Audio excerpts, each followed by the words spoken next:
Hello dear students, JEE Main 2025 first session ജനുവരി സെഷനിൽ 22 മുതൽ എക്സാമുകൾ സ്റ്റാർട്ട് ചെയ്യാണ്. 22nd, 23rd, 24th 3 ദിവസങ്ങളിലേക്കുള്ള admit card already വന്നു കഴിഞ്ഞു. നിങ്ങൾക്ക് ഇപ്പോൾ തന്നെ ഡൗൺലോഡ് ചെയ്യാവുന്നതാണ്. അങ്ങനെ ഡൗൺലോഡ് ചെയ്ത് കഴിഞ്ഞാൽ അഡ്മിറ്റ് കാർഡ് എന്ന് പറയുന്നത് 4 പേജിലുള്ളൊരു PDF ഡോക്യുമെൻ്റ് ആണ് നിങ്ങൾക്ക് കിട്ടുക. അത് പ്രിൻ്റ് ഔട്ട് എടുത്തതിന് ശേഷം അതിൽ നിങ്ങൾ ശ്രദ്ധിക്കേണ്ട കാര്യങ്ങൾ അഥവാ ഇൻസ്ട്രക്ഷൻസ് വളരെ ഡീറ്റെയിൽ ആയിട്ട് കൊടുത്തിട്ടുണ്ട്. എല്ലാവരും ആ ഇൻസ്ട്രക്ഷൻസ് കൃത്യമായിട്ട് വായിക്കുക. അതിൽ ഒരു കാരണവശാലും വിട്ടുപോകാൻ പാടില്ലാത്ത ചില കാര്യങ്ങൾ നിങ്ങളുടെ മുന്നിൽ പെടുത്താൻ വേണ്ടിയിട്ടാണ് നമ്മൾ വീഡിയോ ചെയ്യുന്നത്. നിങ്ങൾക്ക് ഏറ്റവും ഫ്രണ്ടിലായിട്ട് QR കോഡും ബാർകോഡും ഒക്കെ വരുന്ന നിങ്ങളുടെ എല്ലാ ഡീറ്റെയിൽസും ഇൻക്ലൂഡ് ചെയ്യുന്ന ഫോട്ടോ അടക്കം വരുന്ന ഒരു പേജിൻ്റെ ഏറ്റവും ആദ്യം നിങ്ങൾക്ക് അങ്ങനെയാണ് കാണാൻ സാധിക്കുക. അതിൽ ഏത് എക്സാമിനാണ് നിങ്ങൾ അപ്ലൈ ചെയ്തിട്ടുള്ളത്, അതിലെ date of examination, medium of examination, അവിടെ റിപ്പോർട്ടിംഗ് ടൈം. അപ്പോൾ ഇത് സെക്കൻഡ് ഷിഫ്റ്റ്, അതായത് afternoon shift 3 PM to 6 PM ആണ്. Morning shift 9 AM to 12 noon വരെയാണ്. സോ 3 മണിക്കൂർ എക്സാം ആണ്. സോ 3 PM ഷിഫ്റ്റിന് 1 PM മുതലാണ് റിപ്പോർട്ടിംഗ് സ്റ്റാർട്ട് ചെയ്യുന്നത് വെച്ചാൽ 2 hours മുന്നേ. അപ്പോൾ 9 AM ഷിഫ്റ്റിന് 7 o'clock രാവിലെ 7 മണി മുതൽ റിപ്പോർട്ടിംഗ് സ്റ്റാർട്ട് ചെയ്യും.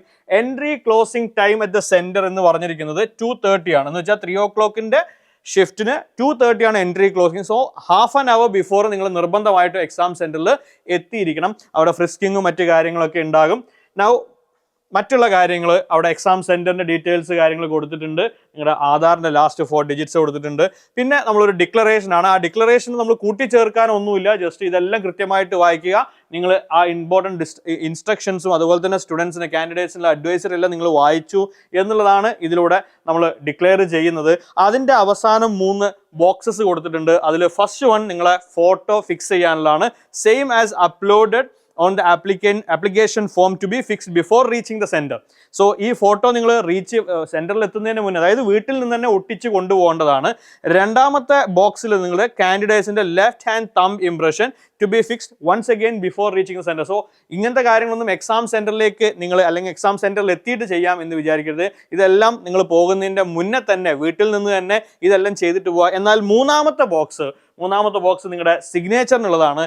ഇത് നിങ്ങൾ എക്സാം സെന്ററിൽ എത്തിയിട്ട് മാത്രം, എക്സാം സെന്ററിൽ എത്തുക മാത്രമല്ല, in the presence of invigilator എന്ന് വെച്ചാൽ എക്സാം ഹാളിൽ ഇൻവിജിലേറ്റർ നിങ്ങളുടെ മുന്നിൽ ഇതിനു വേണ്ടി വരുന്ന സമയത്താണ് നിങ്ങൾ ഇവിടെ സൈൻ ചെയ്യേണ്ടത്. സോ ഈ 2 ബോക്സുകൾ photo and left hand thumb impression fill ചെയ്യുക. സിഗ്നേച്ചറിനുള്ള സ്പേസ് അവിടെ ബാക്കി വെക്കുക.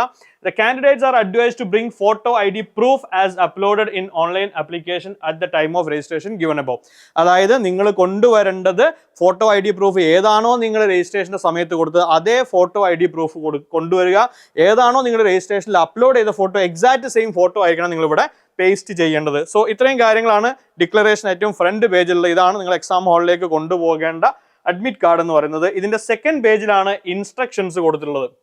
ഇൻസ്ട്രക്ഷൻസ് ഒരുപാട് ഡീറ്റെയിൽ ആയിട്ടുണ്ട്. അത് നിങ്ങൾ കൃത്യമായിട്ട് ഡീറ്റെയിൽസ് ആയിട്ട് വായിക്കുക. എക്സാം കഴിഞ്ഞതിന് ശേഷം മാത്രമേ പുറത്തിറങ്ങാൻ പാടുള്ളൂ. ഇലക്ട്രോണിക് ഡിവൈസുകൾ കൊണ്ടുവരാൻ പാടില്ല. മാൽ പ്രാക്ടീസസ് നടത്തരുത്. അവിടെ ജാമറുകൾ ഉണ്ടാവും, CCTV ഉണ്ടാവും. ഇങ്ങനെയുള്ള എല്ലാ ഡീറ്റെയിൽസും പറഞ്ഞ കൂട്ടത്തിൽ candidate will be permitted to carry only the following items with them to the examination venue. 5 കാര്യങ്ങൾ ആണ് നിങ്ങൾക്ക് എക്സാം ഹാളിലേക്ക് ക്യാരി ചെയ്യാവുന്നത്. പേഴ്സണൽ ട്രാൻസ്പാരന്റ് വാട്ടർ ബോട്ടിൽ, നിങ്ങൾക്ക് ക്യാരി ചെയ്യാൻ പറ്റുന്ന കാര്യങ്ങൾ: ട്രാൻസ്പാരൻ്റ് ആയിട്ടുള്ള water bottle, simple transparent ball point pen, അത് തന്നെ ഭയങ്കര ഡെക്കറേഷൻ ഉള്ളതാവരുത്. Admit card download from NTA website, clear print out in on A4 size paper, duly filled in എന്ന് വെച്ച് കഴിഞ്ഞാൽ അവിടെ പേസ്റ്റ് ചെയ്യാനുള്ള photo, left hand thumb impression ഒക്കെ ചെയ്തിട്ടുണ്ടാവണം.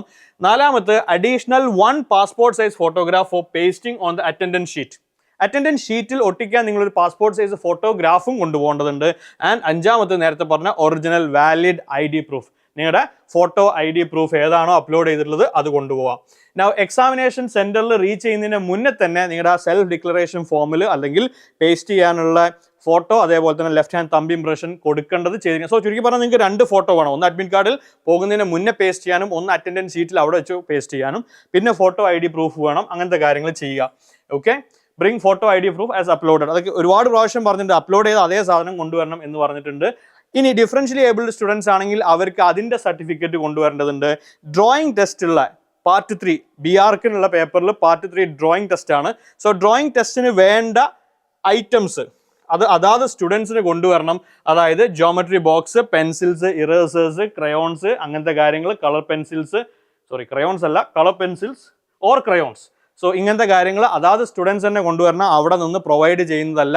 വാട്ടർ കളർ ഒരു കാരണവശാലും യൂസ് ചെയ്യരുതെന്ന് പറഞ്ഞിട്ടുണ്ട്. സോ എക്സാമിനേഷൻ പേപ്പർ നനഞ്ഞു പോകും, അതുകൊണ്ടാണ്, വേറെ ഒന്നുമല്ല. നൗ ഷൂസ്, തിക്ക് സോൾ ആയിട്ടുള്ള ഷൂസ് ഉപയോഗിക്കരുത്, തിക്ക് ബട്ടൺസ് ഉള്ള ഗാർമെന്റ്സ് ഡ്രസ്സ് ഉപയോഗിക്കരുത്.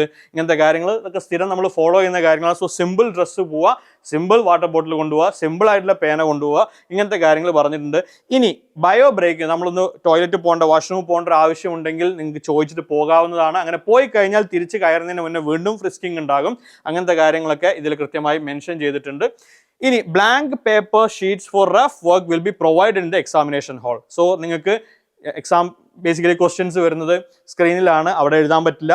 നമുക്ക് എഴുതാനുള്ള റഫ് പേപ്പർ വേണം, ആൻസർ ചെയ്യുന്നതും സ്ക്രീനിലാണ്. സോ റഫ് വർക്കിനുള്ള ഷീറ്റുകൾ അവിടെ നിന്ന് പ്രൊവൈഡ് ചെയ്യും. എത്ര എണ്ണം എന്നൊന്നും പറഞ്ഞിട്ടില്ല, ബട്ട് അവിടെ നിന്ന് പ്രൊവൈഡ് ചെയ്യും. അത് തിരിച്ചു പോരുന്ന സമയത്ത് അവിടെ തന്നെ ഡംപ് ചെയ്തിട്ട് തിരിച്ചു പോരണം. അതേപോലെ തന്നെ അഡ്മിറ്റ് കാർഡും അവിടെ കൊടുത്തിട്ട് പോരാനുള്ളതാണ്, മറന്നു പോരുത്. നിങ്ങൾ ബോർഡ് എക്സാമിന്, പ്ലസ് ടുവിൻ്റെ ബോർഡ് എക്സാമിനൊക്കെ പോകുന്ന സമയത്ത് നമ്മൾ അഡ്മിറ്റ് കാർഡ് കൊണ്ടുപോകും, അടുത്ത എക്സാമിന് വീണ്ടും അതേ അഡ്മിറ്റ് കാർഡാണ് കൊണ്ടുപോകേണ്ടത്.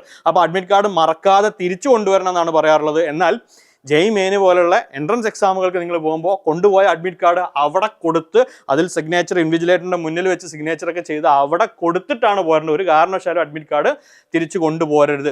ഇത്രയും കാര്യങ്ങളൊക്കെയാണ് പറഞ്ഞിട്ടുള്ളത്. മൂന്നാമത്തെ പേജിൽ അഡ്വൈസറി കൊടുത്തിട്ടുണ്ട്, അതായത് മാൾ പ്രാക്ടീസസ് നടത്തി കഴിഞ്ഞാൽ ഉള്ള പണിഷ്മെൻറ്റും കാര്യങ്ങളൊക്കെ കൊടുത്തിട്ടുണ്ട്. അങ്ങനത്തെ കാര്യങ്ങളിലേക്കൊന്നും ഒരാളും പോവാതിരിക്കുക. ആൻഡ് ഫോർത്ത് പേജിൽ declaration from non Aadhaar candidates. അല്ലാതെ ആധാർ യൂസ് ചെയ്യാതെ മറ്റെന്തെങ്കിലും ഫോമിലാണ് നിങ്ങൾ രജിസ്ട്രേഷൻ ചെയ്തിട്ടുള്ളത്, അഥവാ പാസ്പോർട്ട്, പാൻ നമ്പർ പോലുള്ള കാര്യങ്ങൾ യൂസ് ചെയ്താണ് രജിസ്ട്രേഷൻ ചെയ്തിട്ടില്ലെങ്കിൽ നിങ്ങളുടെ ഫേഷ്യൽ റെക്കഗ്നീഷൻ അങ്ങനത്തെ മറ്റ് കാര്യങ്ങൾക്ക് വെരിഫിക്കേഷന് കുറച്ചും കൂടെ സമയം ആവശ്യമായിട്ട് വരും. അതുപോലെ തന്നെ നിങ്ങളുടെ ഫിംഗർ പ്രിൻറ്റ് പോലത്തെ കാര്യങ്ങൾ അവിടെ വെച്ച് സ്കാൻ ചെയ്യേണ്ടതായിട്ട് വരും. അപ്പോൾ അതിനുവേണ്ടി നിങ്ങൾ നേരത്തെ എക്സാമിനേഷൻ സെൻറ്ററിൽ എത്തണം. അതോടൊപ്പം തന്നെ ഈ പറയുന്ന ഡിക്ലറേഷൻ ഫോം നിങ്ങൾ ഫില്ല് ചെയ്ത് അതിൽ സിഗ്നേച്ചറോ മറ്റു കാര്യങ്ങൾ എന്തൊക്കെയാണോ അതൊക്കെ കൊടുത്തിട്ട് വേണം നിങ്ങൾ എക്സാമിനേഷൻ ഹാളിലേക്ക് പോകാൻ. സോ ഇൻസ്ട്രക്ഷൻസ് ഞാനിപ്പോൾ പറഞ്ഞതാണെങ്കിലും വളരെ കൃത്യമായിട്ട് ഓരോരോ ഇൻസ്ട്രക്ഷൻസും കൃത്യമായിട്ട് വായിച്ച് മനസ്സിലാക്കുക. മിസ്റ്റേക്സ് വരുത്താതെ വളരെ കോൺഫിഡൻ്റ് ആയിട്ട് എക്സാം ഹാളിലേക്ക് പോവുക. Wish you all the very best. Thank you for watching.